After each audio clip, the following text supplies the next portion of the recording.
And we'll go live. Then we'll be talking. Sure. Tell you when almost.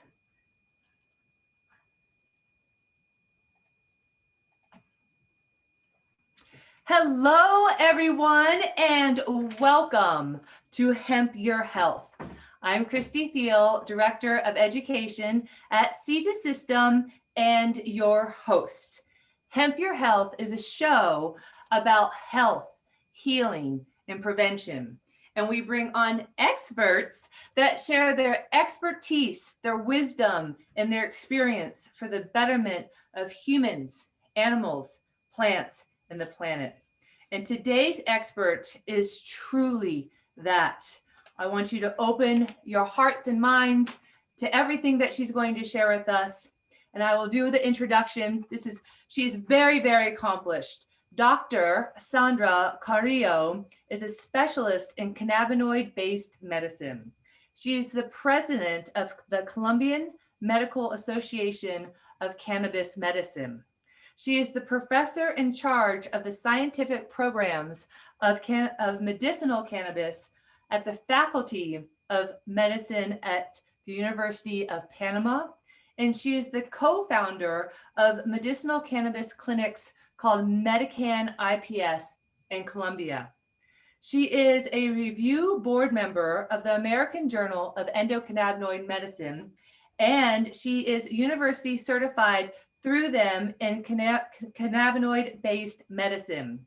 And I'm going to put that journal in the notes for you guys because they're on issue 2, and it's excellent.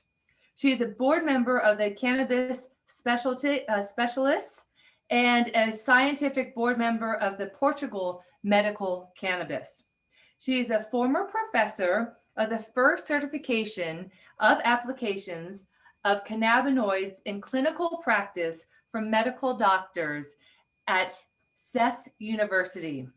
Dr. Carrillo holds a master in health services management and is certified in anti-aging and regenerative medicine, which I must say, she left for educating and learning about cannabis. And to me, that's huge because that is a very interesting area of study and research and results too, so important.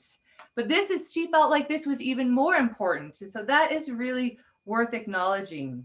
She's an international speaker and advocate with appearances on different continents, including the United States, Mexico, Colombia, Panama, Jamaica, Brazil, Portugal, Malta, United Kingdoms, and more. She is trained and certified through the Society of Cannabis Clinicians, a diplomat certification program for clinicians in cannabinoid prescriptions through CES University. She is certified in medicinal cannabis programs through California and Spectrum Academy certification. She also has a certification in pharmacology through the University of Puerto Rico. She works on educating doctors and healthcare practitioners in developing research protocols. And can you believe it? She also is the co-founder of the Panama Food Bank and a volunteer for Children's Epilepsy Foundation in Panama. Please open your hearts and minds to Dr. Carrillo. She is a force and a leader and an educator, and we are so happy to have you, Dr. Carrillo. Thank you. Thank you so much, Christy. I am very excited to be here finally. I was looking forward for this conversation and to be able to talk to you in these moments about very interesting subjects. Yes, I'm so honored. Let's dig right in because I personally very much want to learn from you. So let's start with the basics of the endocannabinoid system. You've taught countless medical practitioners about the importance of the endocannabinoid system. Can you please share with us why this system is so important and why you've dedicated your career to certifying and educating doctors? Yeah, that's a very, very interesting and important questions. I think the endocannabinoid system is one of the most important systems in our body. We have circulatory system, central nervous system, lymphatic system, musculoskeletal system, and we have also endocannabinoid system. Funny thing is that when I was a medical a student of medicine, I never heard about the endocannabinoid system. They are not teaching doctors about how this important system works in the body. So I think it's time to change that. I hope in the future the curriculums of the universities can include the endocannabinoid system because we all know and more knowledge is being released regarding to this. There is a system that is so important because it's the one in charge to keep the balance and the homeostasis in our body. And is all our mammals have endocannabinoid system. We develop our endocannabinoid system as humans, even since we are in our mother's womb. So we are born with an endocannabinoid system. The endocannabinoid system is composed by different components. The endocannabinoids, they are the molecules that our body synthesize or produce in a natural manner in our own body. We produce our own endocannabinoids. Another part is the receptors of the endocannabinoid receptors, such as CB1 and CB2 receptor. We have CB1 receptor located more in the central nervous system predominantly, and we have the CB2 receptors spread all over our body too, predominantly in our hematopoietic cells and also our immune cells. And then we also have CB1 receptors in some organs in our body. So it's a very complex, but it's a very important system. So we have endocannabinoids, we have receptors, and we also have enzymes that are in charge to degrade or to synthesize these endocannabinoids. So we have in here like the whole ecosystem that our body is designed to have these endocannabinoids produced, are endocannabinoids degraded, and these endocannabinoids are getting attached to different receptors. So for us and for a human, it's very important to have an endocannabinoid system balance. Is when we have an unbalance in this endocannabinoid system that we start seeing the appearance of different pathologies. There is a very important paper that was wrote by Dr. Ethan Russo. He's a neurologist from the US, extremely knowledgeable doctor.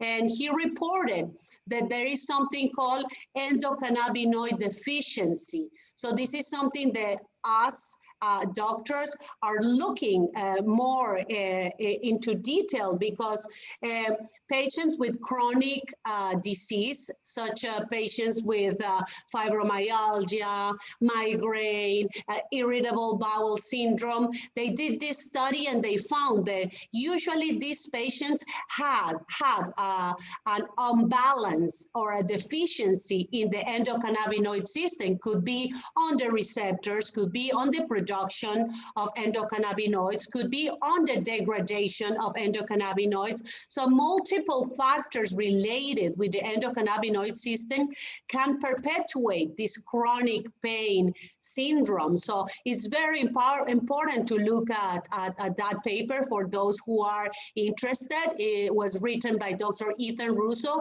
and he describes that relation. So this brings us a very important idea that that if we want to keep our body in balance, we need our endocannabinoid system working in a proper manner.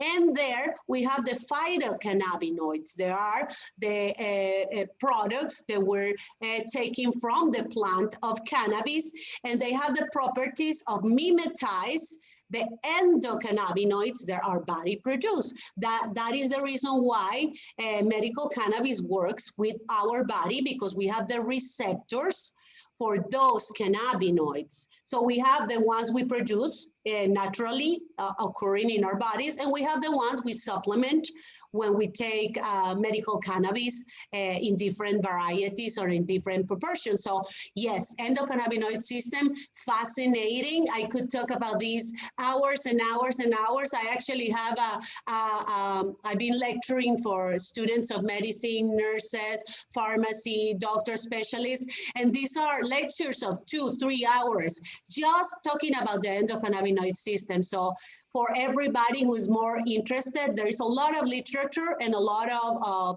scientific evidence regarding to where is this coming from, and very serious reports in medical journals talking about this. I agree. I think it is the pivotal and most important foundation on why we build on what we build on, because otherwise sometimes it just sounds like CBD and cannabis is too much of a cure-all. How can it be doing so much? How can it be helping hormones and the immune system and the stress response and sleep and pain, etc.?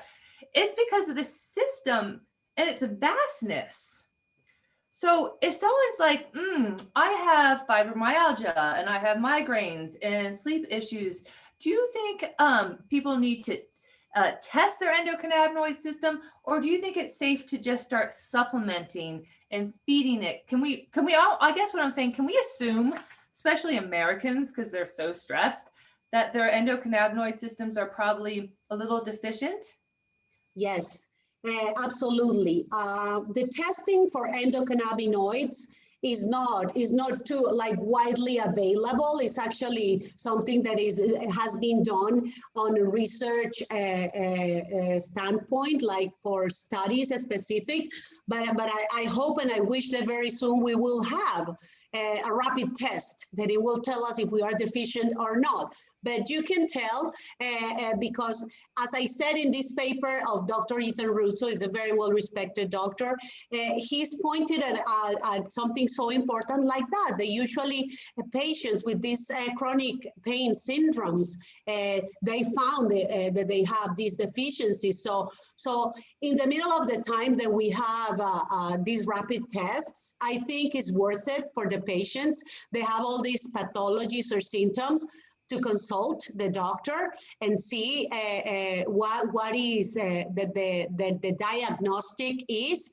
And I can tell you that we have clinical research around fibromyalgia, migraines, where the supplementation or the treatment with phytocannabinoids is very helpful for these patients. So that tells you that in the moment that a patient with fibromyalgia starts a treatment with medical cannabis, start improving, the probabilities that it was deficient, his endocannabinoid system had a deficient, is very high. So I do think that all these patients with chronic pain syndromes, is worth it for them to consult a doctor expert in medical cannabis, because these patients have been suffering, patients with fibromyalgia, they see 3 types of different doctors and they find no answer. They take so many medications because usually they have concomitant symptoms. They don't sleep well, they have anxiety, they have insomnia,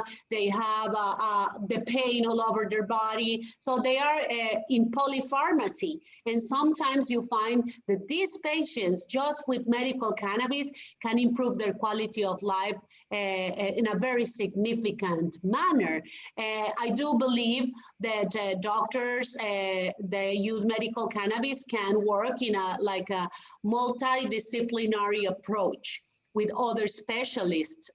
So I think it's very important because medical cannabis is allowing GPs, family doctors, specialists, let's say neurologists, oncologists, to work together and to interact, because sometimes the neurologists don't have the time to do exclusive consultation with medical cannabis, but through a doctor who is specialized in medical cannabis, they can guide the treatment for a patient. And I think that this is very important to find this synergy so the patient will feel more comfortable. I love this. And I want to get into a little bit of the difference between the medical cannabis programs in Colombia and in the US. But first, I just want to tell our listeners, when you feel like your immune system is deficient and you boost it with things like vitamin C and zinc and D and things like this is no different. This system is even bigger than your immune system. So you've got to feed it, just like Dr. Carrillo is saying. And we'll get into a little bit more about that. So just know this system needs fed and boosted, just like your immune system, just like your nervous system, just like your gut. So, be open, because this system ages and it needs boosted and it gets depleted. So it's very important as your master regulator to pay attention so it doesn't fail you. So Dr. Carrillo, you live in Panama, and you go back and forth between Colombia. Yes. And your medical clinics are in Colombia? Correct, yes. Yes, I have a clinical practice in Colombia. In Panama, as you mentioned, I'm professor of the Faculty of Medicine.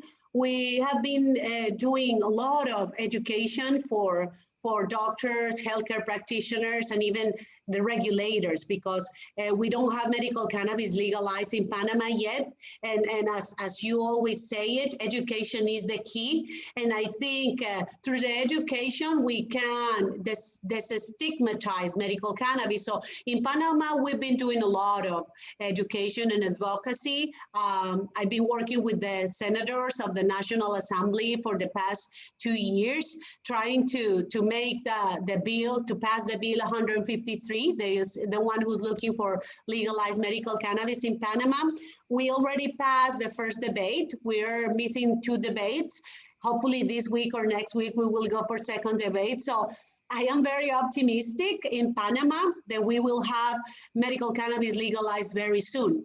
In Colombia, as you mentioned, I fly back and forward, Panama and Colombia. In Colombia, medical cannabis was legalized 4 years ago. So I feel very lucky, and I'm very happy that our patients in Colombia have access to treatments, and they can do consultation with doctors, and the doctors can prescribe medical cannabis.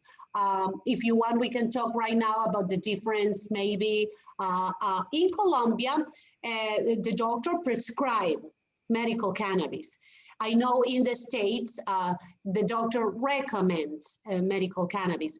In Colombia, what we do is when the patient comes to our consultation, of course, we do the clinical records, we see all the other comorbidities the patients have. It's like 1 hour consultation. And after the doctor has a diagnostic, the doctor writes a prescription. This prescription in Colombia, we have available something called magistral formulation. There is a single prescription for 1 single patient for 1 single pathology. So it's a very personalized medicine. Right now is what the government allows. So we write the prescription goes to a lab who's certified to produce these magistral formulations. And then 3 days later, the patient gets the medicine. And other important thing too is that the medicine the doctor prescribed has a caducity of 1 month. That means that after a month, the patient needs to come back to the doctor to see if needs more of the medicine, a different medicine. That is a very important thing to do, because we can do like a very close follow-up of the patients, and we keep like a very tight communication, and more the first month, because you're doing the titration with the patient. So every 3 days, I get in contact with my patients to see how are they doing, if they have any side effects, if their symptoms are improving. And according to that, you titrate the doses for patients. So I like it a lot because I think the system in Colombia is very personalized. I'm very happy that we're going back to the basics, to the old times where the doctor even used to go to the patient's house. And we lost that a little bit in the last years. It was more automatized medicine. Now medical cannabis, I feel that allows the doctor and requires the doctor to be more present and more working with the patient on the titration and on the symptom control. So I like the way medical cannabis allow doctors to practice medicine in a more personalized way. We need that model in the US because, as you know, here, if you get your medical card, they just write you a prescription, more or less, to go to the dispensary, and you can take it in any form. And there's no titration and things like that. You can go get flour, you can get vape, you can get edibles, and it's not individualized. It's sort of, a quick fix approach, which I think a lot of Americans are used to. And there's no hand holding. I mean, there probably are doctors that do what you do, but I think more times than less, we see just a lack of training and hand holding and advocacy for the patient, because there's no 5 milligrams, 10 milligrams. It's here you go, figure it out. So we need you here to train more of our medical doctors. So I want to lead in with something that's going on that I think that you can help us with. That's very scary in the US. Anxiety is the most common mental illness in the United States. It happens to at least 18% of the population. That's a statistic. However, I think it's much more than that. And it affects women more than men. And Generation Z and millennials are the most stressed and anxious of all the demographics. And you were sharing that psychiatry is an area where they're seeing some results with CBD. Would you be able to elaborate on what you're seeing and any words of advice for all the anxious and stressed out individuals here? Yes, you just pointed a very important thing. Anxiety used to be very big before pandemic. Now it's getting worse and worse and worse, and the numbers are spiking because of the lockdowns, the fear of getting sick, seeing all your loved ones or people around you seriously ill or dying. So anxiety is being something that because of the pandemic is spiking incredibly. And I think after all this will be a lot of people with PTSD, because this has been the last year, a year that no one lived through before, not in our generations. So I think medical cannabis is playing a very important role in the treatment of anxiety. And I mean, patients from all the ages facing these. The good thing is cannabidiol is very good for anxiety. So I find patients that even were taking a lot of other medications, benzodiazepines, antidepressants, that they were talking antipsychotics, different types of medications, that when they start doing medical cannabis, they can reduce little by little the other medications. I always like to do this approach because when it's a patient that it has a psychiatric diagnostic, I always like to work in conjunction with the psychiatrist that is treating the patient.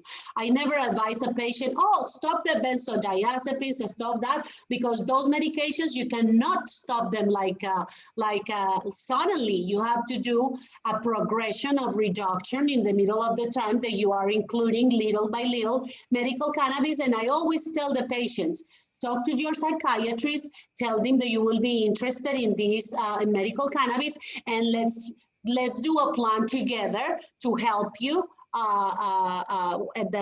to benefit from CBD or cannabidiol or medical cannabis, but without dismissing the orders of the psychiatrist. I do think that we need to respect our colleagues and always be very transparent. And I advise my patients, because they say, oh, if I'm going to start taking cannabis, I don't want to say to my cardiologist, I don't want to tell my neurologist. And I say, no, the opposite. Go and tell them, because the doctor needs to know what are you taking. And medical cannabis is not something that you need to hide, not anymore, because now we have scientific evidence, and we can talk to our colleagues and tell them, not everybody knows about the endocannabinoid system, but I do see with the other specialties that they are more aware or more open to learn and to see about this. So I think it's a multidisciplinary approach, the one who will benefit the patients, but definitely anxiety is very big. And I have seen patients improving a lot with cannabidiol, with medical cannabis. Yes.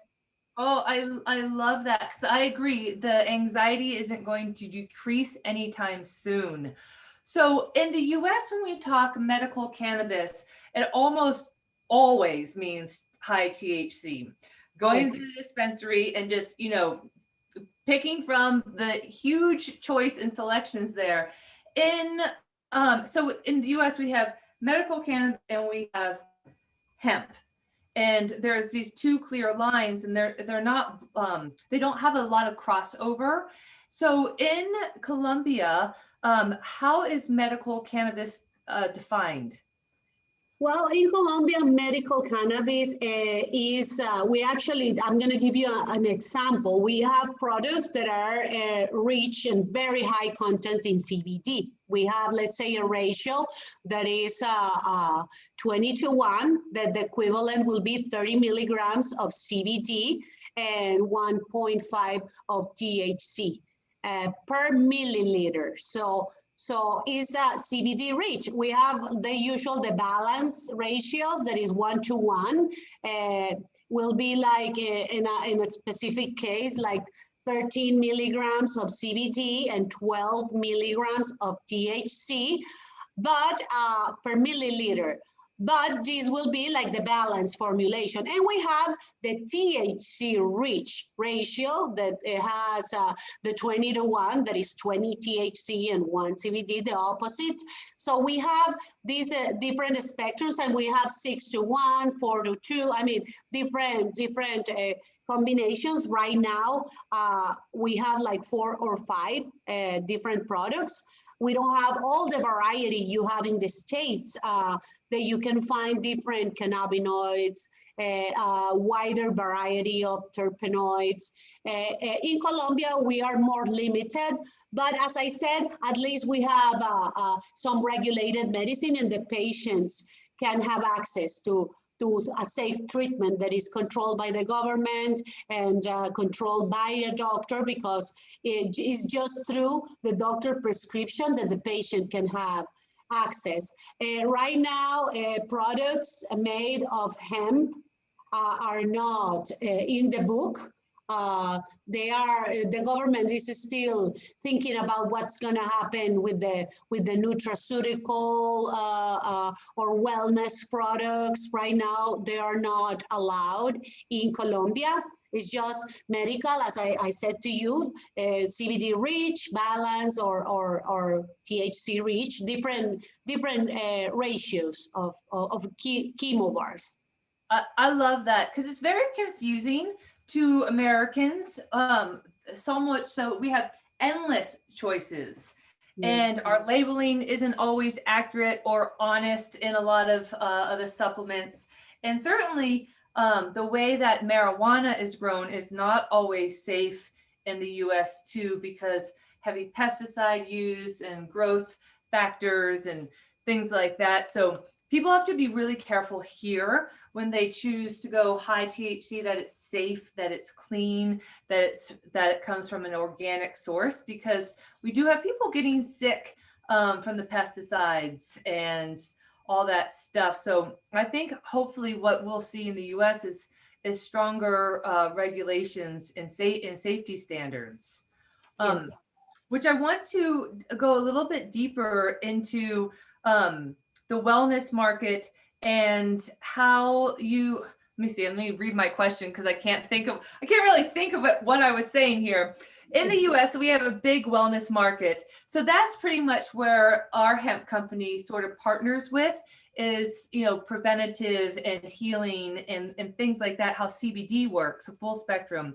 How can this country and others benefit from CBD and their endocannabinoid system in disease management? So I guess the question is, since mostly our listeners are CBD, like a full spectrum, but obviously very small THC, what are some of the conditions you can see them benefiting from within and without their endocannabinoid system?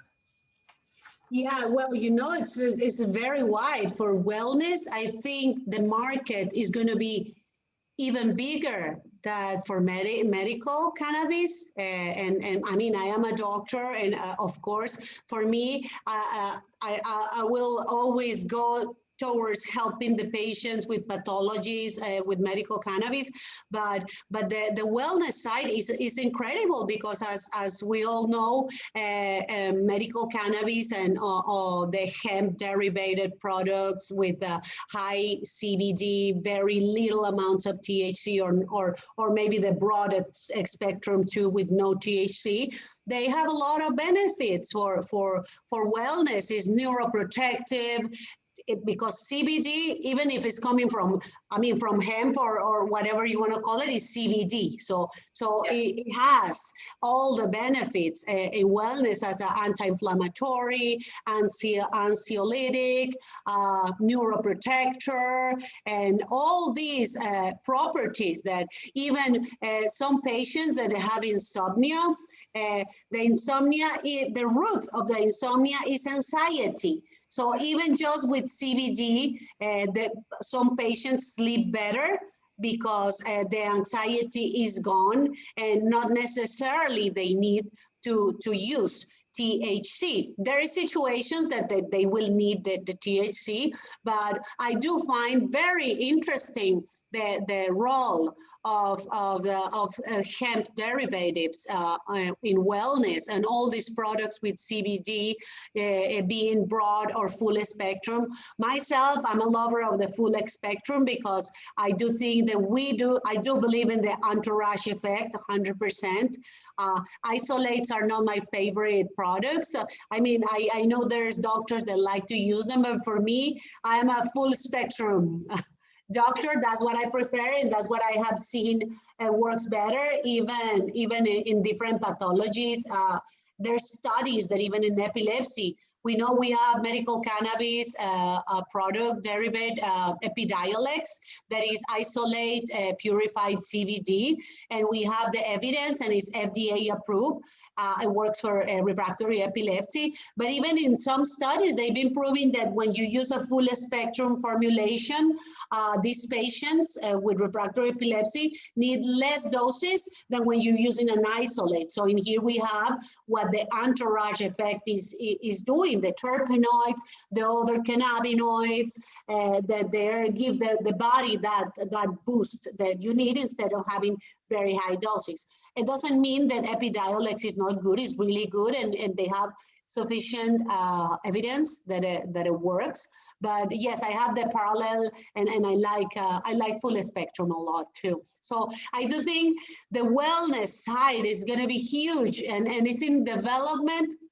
And I see every year, like in sports medicine and in wellness, in anti-aging, I had the opportunity to participate in development of also of some oral formulations, but also in formulation of cosmetic formulations. So we see all the potential they has with the dermatological pathologies, eczema and psoriasis and different types of acne. So, I mean, it's as you said, I will never say the cannabis is a cure-all, but it's such a versatile plant, and it's not, and we have to just think about that is not just one cannabinoid or just one terpenoid, the one who's doing everything. We have different cannabinoids, we have different terpenoids, and even flavonoids, the ones who are doing something in different receptors, in different targets. So this is why cannabis has this wide potential to treat different pathologies, and also considering that when you balance your endocannabinoid system, many other systems of your body get into balance too. So we are in here doing a lot of things with a plant that has more than 600 compounds. That what makes it so wonderful, but also so complicated. And it's great because we are discovering every day new cannabinoids, new terpenoids, and properties of each of one of those. So I see for medical cannabis and cannabis and wellness a bright future, and I feel that medical cannabis is redefining the way doctors will see or will approach medicine, and it happened to me. Because right now, I mean, I am aware and I know, and I will always acknowledge, and I will be very grateful with all our wonderful scientists and doctors that creating these medicines and drugs. They're saving lives in different manners. But I do acknowledge there is some medications that we give to the patients that sometimes they cause more harm.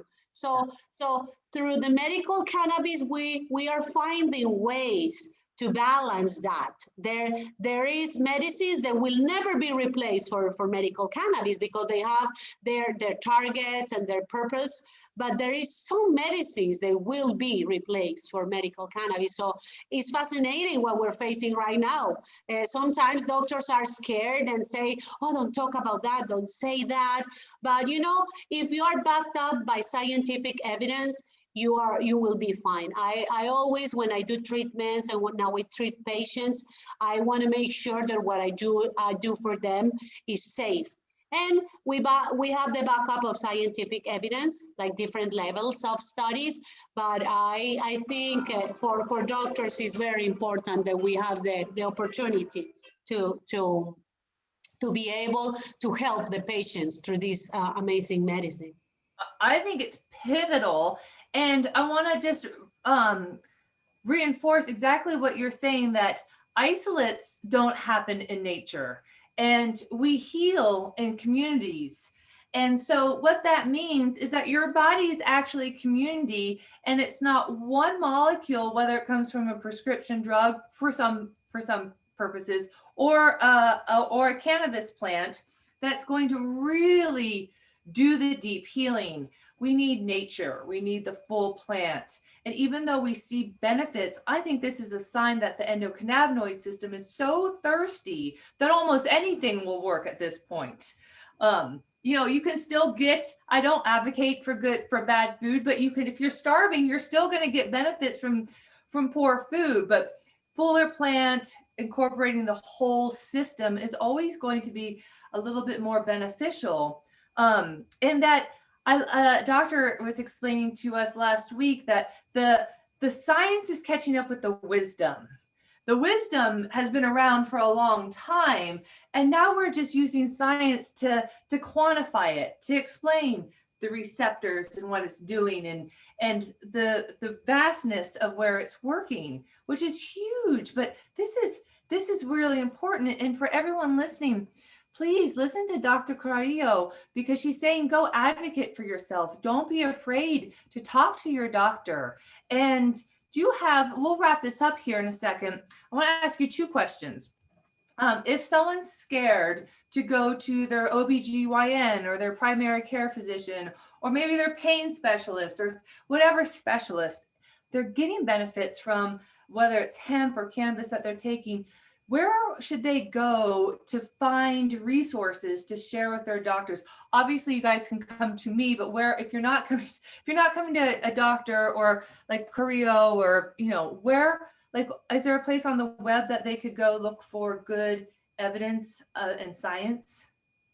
Yes, I am a board member of the Association of Cannabis Specialists, ACS, and they have it's a scientific association for doctors and healthcare practitioners who wish to learn more about medical cannabis.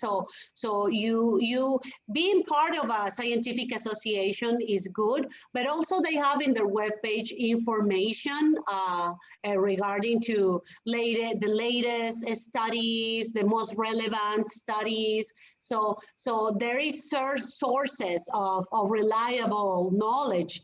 The ACS Association of Cannabis Specialists is a good source. In the States, you have multiple sources. You even can look for Dr. Ethan Russo. You just click his name and immediately you will find a lot of information, papers he wrote. So you are very lucky because in the States you have a lot of resources for literature, and also you even can go to PubMed. In PubMed you can find also literature. You click medical cannabis and you will find more articles on medical cannabis than what you will find on Tylenol. So that tells you that there is a molecule that is very interesting for everybody, and we are going to be seeing a massive release of papers and research in the next 5 years, which it makes me happy. Even if you compare in the literature, the studies that they have been done 10 years ago, right now you see is like 2 or 3 times the amount of research that is coming. And now with all these states in the United States that are legalizing, with the UN removing medical cannabis from Schedule 4, that's huge, because all over the world, all the countries, all the doctors right now are the ones that were against or hesitating. They're saying, oh my God, the UN removed it. The World Health Organization recommended the cannabis is medicine. So I think we are moving forward, but with solid steps. I'm actually very optimistic. I think we need to be very responsible. And you just mentioned something that people need to be really, really aware, is that in the States and in many other countries, there is a lot of mislabeling on the products. So you need to watch what is that you're going to use. Go to your doctor or get a proper assessment. And if the product you're buying, you're using is safe, because they did a study in the States, I think it was 2-3 years ago, and they found that 40% of the products that they're selling in the market are mislabeled. What that means, that sometimes they said they has 300 milligrams of CBD, they took it to the lab and they tested and it was just like 20. Or they said that it was just CBD and they had THC too. So there is, and also the COAs, the Certificate of Analysis, as Christy mentioned, you need to check for pesticides, heavy metals, contaminants. So this is a very noble medicine, but we need to be responsible. You don't put in your mouth something that you are not 100% secure that what it is. And if you're using it for medicine, with more reason, because you're sick and you need to heal, you're not going to take something with pesticides, heavy metals, that they can do neurotoxicity or they can harm your body. So I always say, please, if you can, consult your doctor, and second, be aware and learn how to see if the product you're using is safe. I mean, I'm sure that Christy will be happy to provide her expertise. for the people that they don't know what they're taking. But we need to be very aware that there is a lot of mislabeling and a lot of claims. There are false claims. So we cannot get caught in that, because if that keeps happening, medical cannabis will earn bad reputation. And we don't want that, because it's a very noble medicine that, if it's treated in a responsible manner, can help a lot of people. I thank you for saying all that. It's true. We're in a rapid growth industry here in the US, and people are going to ride this train just to make cash. They don't care about your health, so they'll just slap something on that label, and hopefully it doesn't harm someone, but it may not have any benefits, or it could be harmful. Either way, we got to find companies and support companies that are doing the right thing for the right reason, which is your health and your healing and your prevention and your pets and the planet. This goes so much bigger than just health. We can really make a huge difference by supporting this industry nationally, internationally, etc. However, for this purpose of this show, we really do focus on health, but of course, we won't have anything to support if we also don't take care of this planet. So, Dr. Carrillo, I can ask you, I have endless questions for you. And I know we've got to wrap this up. I really appreciate you and your time and your expertise. And I can speak for our listeners. I'm sure they do too. I hope you all feel very empowered to go do some more research, reach out if you need help or support, and advocate for yourself. You deserve to be healthy, and your body can heal when it has the right nutrients and the right amount of nutrients. So don't let it get depleted. You can use this as preventative measures too. Don't wait till you're sick or so anxious that, your family's being compromised and your work is being compromised, or you haven't slept in weeks and months. Let's get you feeling better sooner than later. And obviously it's not just CBD, but or cannabis, but it's everything. Connect with the community, go out and smile to someone today. Be kind to yourself. Be open to experimenting with more plant medicine and real food, because that's what our body is. It's nature. It's nature manifested. Any closing thoughts for our audience? Yeah, you just say something so beautiful and so true. I think doctors, we need to see a patient not like a symptom or not like a diagnostic. We have to have this whole and integrative approach of a patient, like a whole person, not just a symptom or a pathology or a disease.